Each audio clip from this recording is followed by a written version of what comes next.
చేస్తున్న విషయాన్ని మనమందరము కూడా గుర్తించాల్సినటువంటి వారమై ఉన్నాము.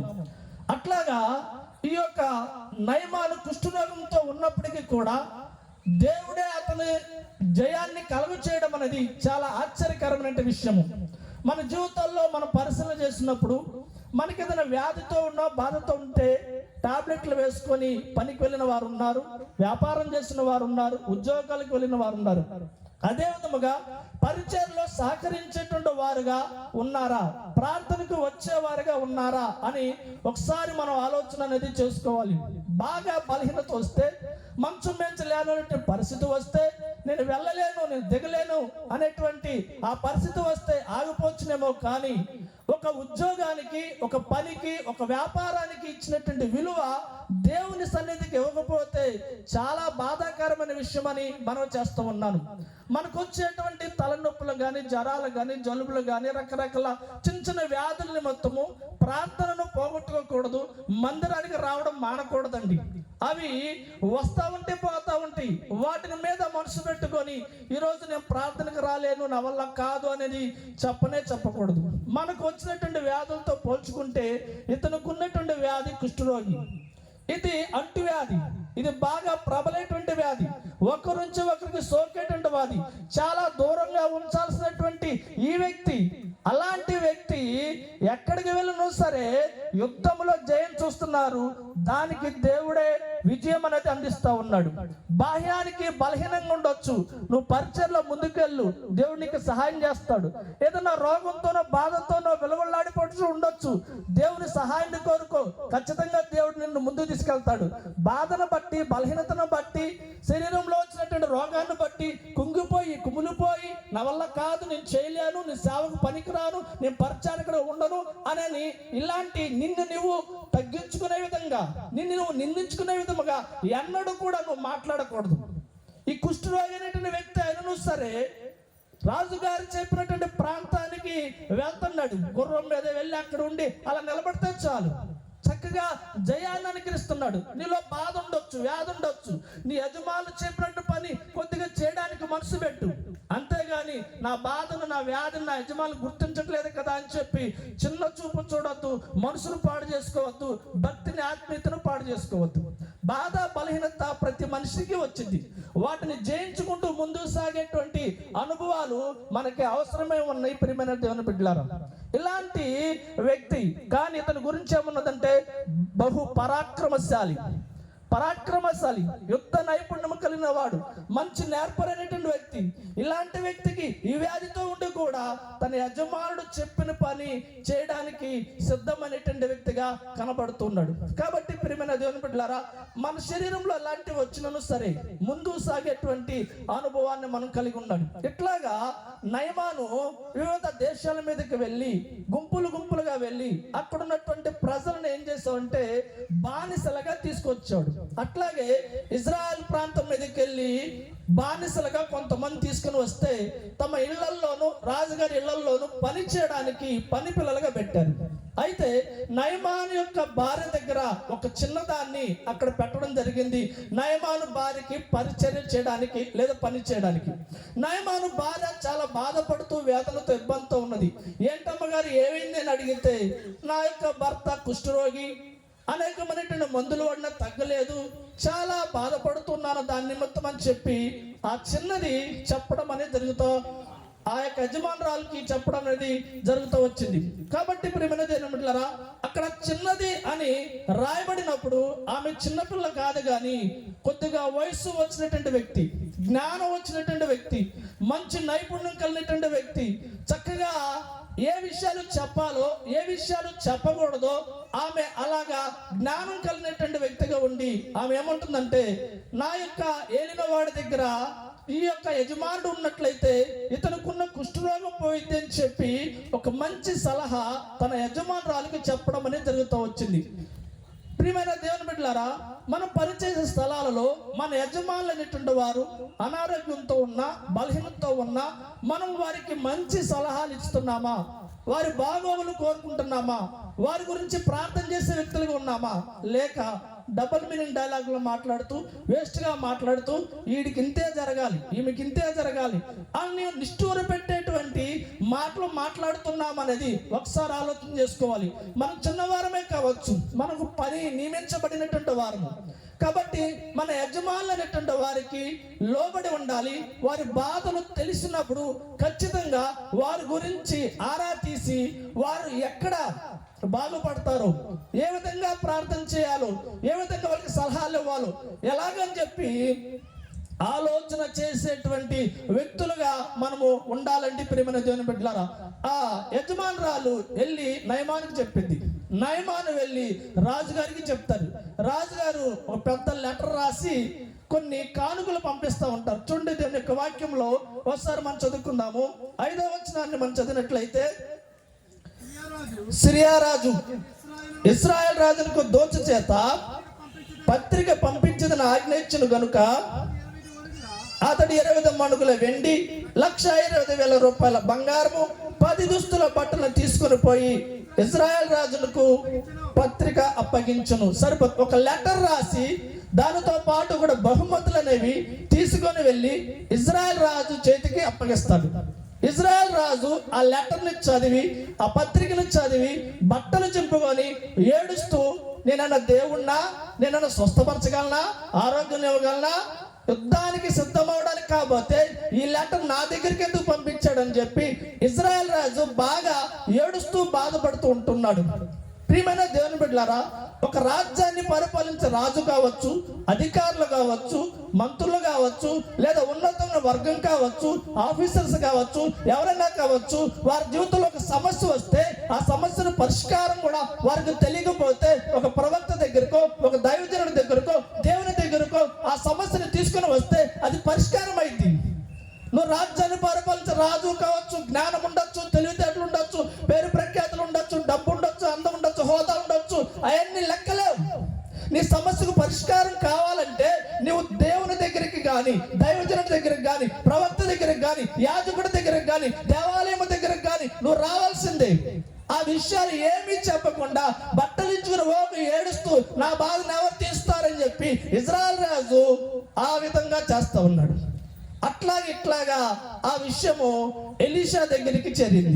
అప్పుడు ఎలీషా తన దగ్గర ఉన్నవాడిని పంపించి, ఇజ్రాయెల్ రాజు అట్లా చేయొద్దు, నువ్వు అంతగా ఏడవద్దు, ఆ వ్యక్తి వస్తే నా దగ్గరకు పంపించమని ఎలీషాకి చెప్పడం అనేది జరుగుతుండే, ఇజ్రాయెల్ రాజుకి చెప్పడం అనేది జరుగుతుంటే, అప్పుడు నయమాను వచ్చినప్పుడు ఎలీషా దగ్గరికి పంపించడం అనేది జరుగుతూ వచ్చింది.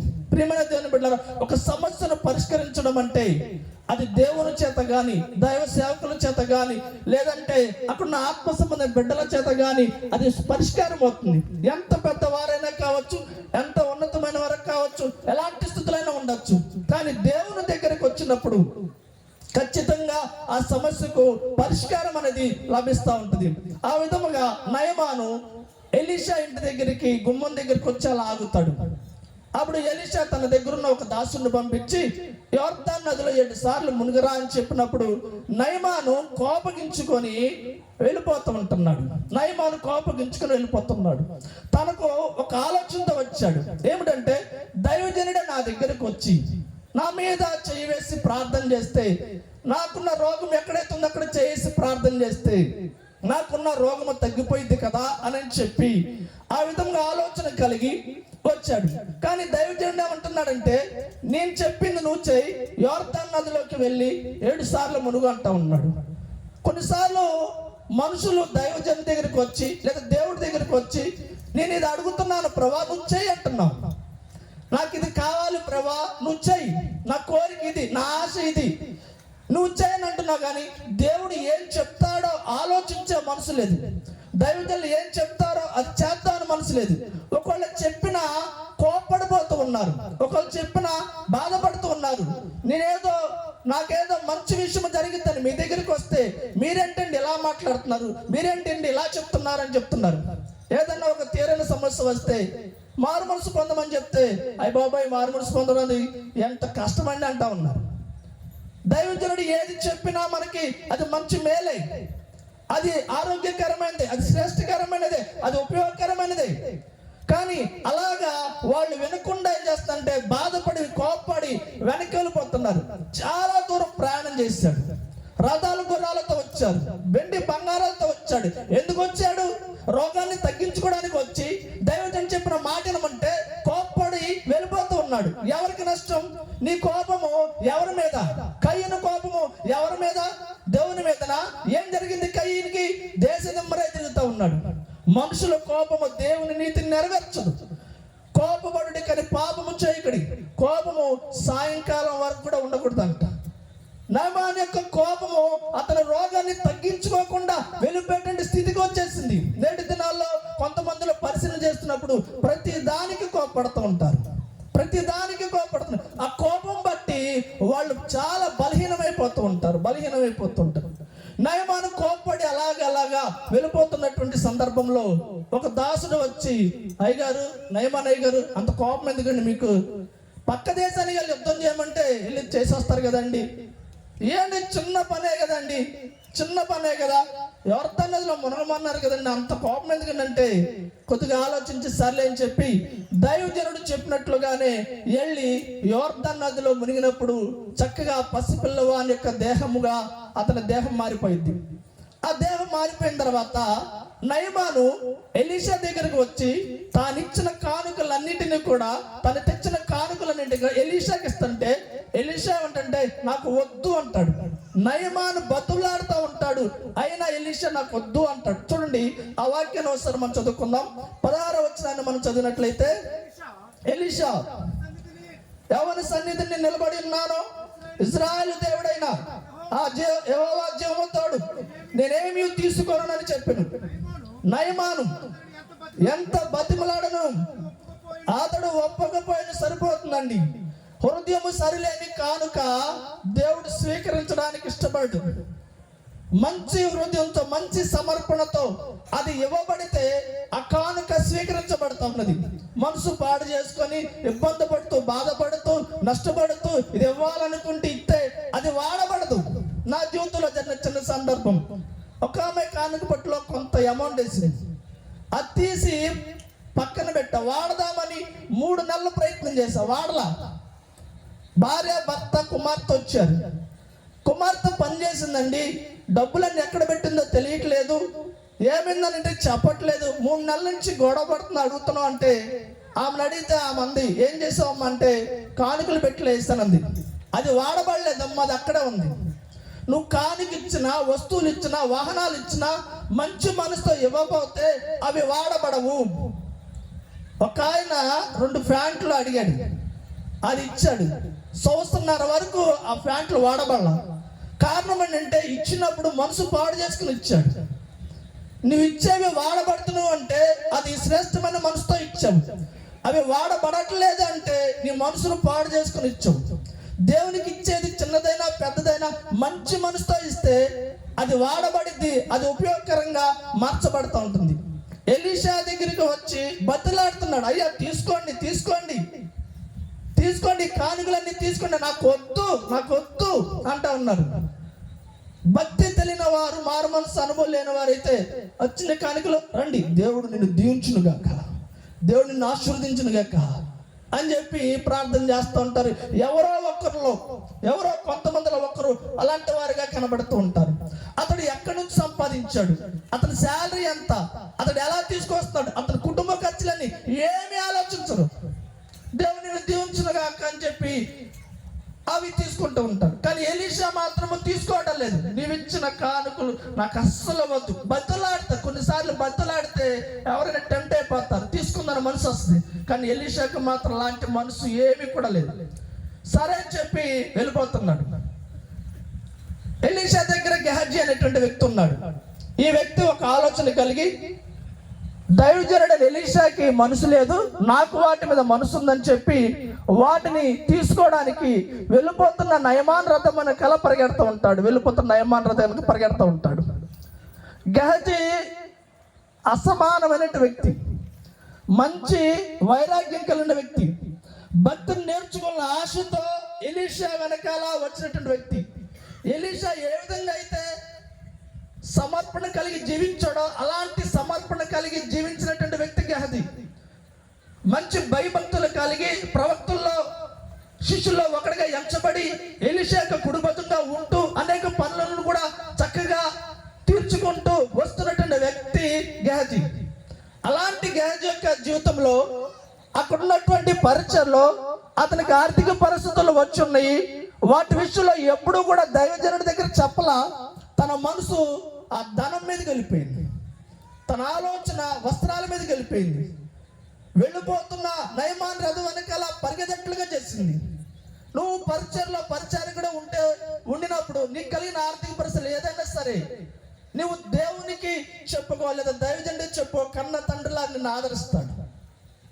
ఒకనొక చోట ట్రైనింగ్లో ఉన్న వ్యక్తి ఉన్నాడు. అతను నేను ఉదయం 9 గంటలకు ప్రార్థన చేసుకున్నంటే ప్రభు అతను చూపించి ఇతను దొంగ అని చెప్పాడు. ఏంటి ప్రభు అని చెప్పి ఫోన్ చేసి నేను అతన్ని అడిగితే నేనేం లేదన్నయ్య అన్నాడు. అతని దగ్గరికి వెళ్ళి చెప్పు ఎవరు అబద్ధం చెప్పారు అని అడిగితే నా యొక్క డబ్బు అవసరత నిమిత్తం విధముగా నేను దొంగతనం చేశాను అని చెప్పి తన తప్పును ఒప్పుకున్నాడు. పరిచారకుడుగా ఉన్న వ్యక్తి తన ఆర్థిక పరిస్థితుల నిమిత్తము దైవ సేవకులు ఇచ్చినవి లేదా వాళ్ళు వీళ్ళు ఇచ్చినవి దాన్ని దొంగతనం చేస్తూ వాడుకుంటున్న వ్యక్తి దేవునికి తెలియకుండా పోయిందా? తన ఎందుకు బైబిల్ కలిగిన దైవ సేవకులు తెలియకుండా పోయిందా? లేదే తెలిసిందే. ఏదో ఒక రోజు చేసినటువంటి దొంగతనము ఖచ్చితంగా బయటకు వచ్చేస్తుంది. అతన్ని బలపరిచి కొంత అమౌంట్ ఇచ్చి ఎన్నడూ నువ్వు ఇలా చేయొద్దని చెప్పి అతన్ని ధైర్యపరిచి రావడం జరుగుతూ వచ్చింది. కాబట్టి ప్రేమనది అనబడ్లారా, నయమాను రథ వెనకాల పరిగెడుతున్నారు ధనము గురించి, వస్త్రాల గురించి. నయమాను ఆగి అతనికి చూడండి ఏమేమి ఇచ్చంటే 2 జతల దుస్తులు ఇచ్చాడంట. 4 మణుగులు వెండినిస్తే అది ఇద్దరు మోసుకుంటూ తీసుకెళ్లారంట. అంత ఇచ్చాడు. లోకం నీకు ఇచ్చింది, ఎక్కువ ఇచ్చింది, కానీ దానివల్ల నష్టం అనేది కలుగుతూ ఉంటుంది. తీసుకెళ్ళాడు, అక్కడ పెట్టేశాడు. మరలా ఏమీ తెలియనట్లుగా దైవజనుడి దగ్గరికి వచ్చి నుంచున్నాడు. ఏం చేస్తున్నావు, ఎక్కడికి వెళ్ళావు అని చెప్పి దైవజనుడిని అడిగితే, అయ్యా నేను ఎక్కడికి వెళ్ళలేదయ్యా, నేను ఇక్కడే ఉన్నానే అంటూ ఉంటారు. ఎప్పుడైనా సరే దైవ సేవకులు కానీ, ఆత్మీయ బిడ్డలు కానీ, పరిచారకులు కానీ, విశ్వాసులు ఫోన్ చేసినప్పుడు లేదా మీ యజమానులు మీకు ఫోన్ చేసినప్పుడు మీరు ఎక్కడున్నారని అడిగితే ఎంతమంది వాస్తవంగా నిజం చెప్పారు? షాపులో ఉంటారు, నేను ఇంటి దగ్గర ఉంటా అంటారు. రోడ్డు మీద ప్రయాణం చేస్తుంటారు, పలానా ఊర్లో ఉంటా అంటారు. ఎప్పుడు కానీ అది ప్రమాదకరమైన విషయమే. 200 ఆత్మ కలిగిన దైవజనుడితో చాలా జాగ్రత్తగా ఉండాల్సినటువంటి విషయం గెహజీకి తెలిసి కూడా, కార్యాలు కళ్ళారా జరగడం చూసి కూడా దైవజనుడి దగ్గర సరిగా లేకుండా అబద్ధం ఆడేస్తా ఉన్నాడు. నేను ఎక్కడికి వెళ్ళలేదు, నేను ఇక్కడే ఉన్నాను అని చెప్తున్నాడు. దైవజనుడు అడిగాడు, అవకాశం ఇచ్చాడు, ఇప్పటికైనా అతడు చెప్తాడేమో, చెప్పలా. అప్పుడు దైవజనుడు అంటా ఉన్నాడు, నా మనసు నీతో కూడా రాలేదా? ఒలివ తోటలను, ద్రాక్ష తోటలను ఇవి సంపాదించుకోవడానికి సమయమా అని చెప్పి గెహజీతో మాట్లాడడం అనేది జరుగుతూ వచ్చింది. ఒక వ్యక్తి గురించి నేను ప్రార్థన చేస్తా ఉన్నా. అబ్బాయి నువ్వు పై అంతస్తులు ఉన్నావు, కింద 2 లేడీస్ సిస్టర్స్ ఉన్నారు, వాళ్ళ వైపు నువ్వు చూస్తున్నావు అన్నట్లుగా ప్రభు నాకు చూపించారంటే వాస్తవమేనయ్యా మీరు నాకు చెప్పింది అన్నాడు. దైవజనులను మోసం చేయాలని ఎవరు కూడా కళ్ళలో కూడా పెట్టుకోమాకండి. దేవుడు తోడుగున్న దైవ సేవకులతో వారి దగ్గర నిజం పలకడం మంచిది. మీ హృదయాలను దిద్ది సరిచేసి మీ కుటుంబాలను కట్టి అనేకమైనటువంటి నిందలు, హింసలు, బాధలు పడుతూ మిమ్మల్ని పెంచుతూ పెద్ద చేస్తున్న దైవ సేవకుల మాట లోబడి నడుచుకోవడము మీకు చాలా చాలా మంచిది. ఎలీషా అతనికి అవకాశం ఇచ్చాడు. ఎక్కడికైనా వెళ్ళావా, ఏం చేసావు అని అడిగితే, అబ్బా నేను ఎక్కడికి వెళ్ళలేదండి, నేను ఇక్కడే ఉన్నానండి అంటున్నాడు. నయమానికి వదిలిపోయింది నీకు దక్కిద్ది అన్నాడు. వెంటనే వచ్చేసేసి ప్రియమైన దేవుని బిడ్డలారా, మంచి వైరాగ్యం కలిగి భక్తిని కొనసాగించాలని ఆశతో వచ్చినటువంటి వ్యక్తి వస్త్రాలను బట్టి, ధనాన్ని బట్టి మొత్తాన్ని కూడా పోగొట్టుకున్నాడు. మన జీవితంలో ప్రభును వెంబడిస్తూ ఉన్నప్పుడు ఎదురైనటువంటి ప్రతి శోధన విషయంలో దేవుని పాదాలు పట్టుకో, దైవజనుల యొక్క సలహాలను కోరుకో. తల వంచుకుందాం, ప్రార్థన చేసుకుందాం. ప్రార్థన చేసుకుందాం.